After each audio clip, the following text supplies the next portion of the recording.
नमस्कार, एटी समाचार से मैं तहजीब लियाकत। भूमाफिया लड़ेगा bar council of Uttar Pradesh का चुनाव। Bar council of Uttar Pradesh Allahabad का चुनाव में नामांकन जहां शुरू हो गया है, वहीं प्रयागराज का एक भूमाफिया अब इस चुनाव में हिस्सेदारी करने के लिए कमर कस ली है। उसने बार काउंसिल के सामने अपने पोस्टर और बैनर लगा दिए हैं। इसके साथ ही शहर भर में उसके पोस्टर बैनर देखे गए हैं। ये कोई छोटा मोटा माफिया नहीं, इसने मरहूम माफिया अतीक अहमद के भाई के नाम की सैकड़ों बीघे ज़मीन पर प्लाटिंग कर रातों रात करोड़पति बना था। भले ही पीडीए ने इस पर कई मुकदमे दर्ज करे हों, लेकिन अब तक ये साठगांठ कर पुलिस से बचता रहा है। सूत्रों का दावा है कि अतीक अहमद की बनी माफिया की लिस्ट में इसका भी नाम था, लेकिन अपने रसूख के चलते इसने अपना नाम वहां से हटवा दिया।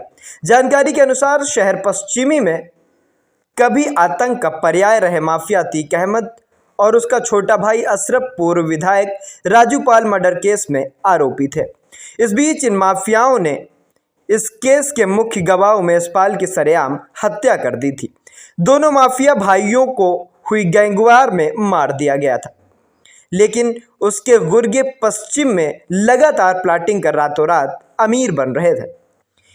इसी में एक नाम अतुल कुमार द्विवेदी का भी है, जिस पर पीडीए यानी प्रयागराज विकास प्राधिकरण ने अशरफ की नाम की ज़मीन को प्लाटिंग करने पर इस माफिया के खिलाफ मुकदमा दर्ज कराया है। इस पर एक नहीं कई मुकदमे अब तक पीडीए दर्ज कर चुका है।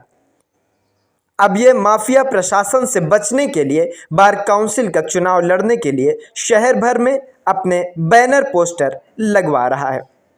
एक दो दिन में अपना नामांकन भी कर देगा। ऐसे में सवाल उठता है कि जहां बार काउंसिल ऑफ इंडिया दागी और अपराधी छवि के अधिवक्ताओं को इस पेशे से बाहर करने की कवायद में जुटा है, वहीं कानून का मजाक बनाकर एक माफिया अब इस चुनाव में भागीदारी करने के लिए कमर कस चुका है। ऐसे में क्या इस माफिया को चुनाव लड़ने से बार काउंसिल ऑफ इंडिया रोक पाएगा, या फिर यह कानून का मजाक बनाकर चुनाव मैदान में उतरेगा?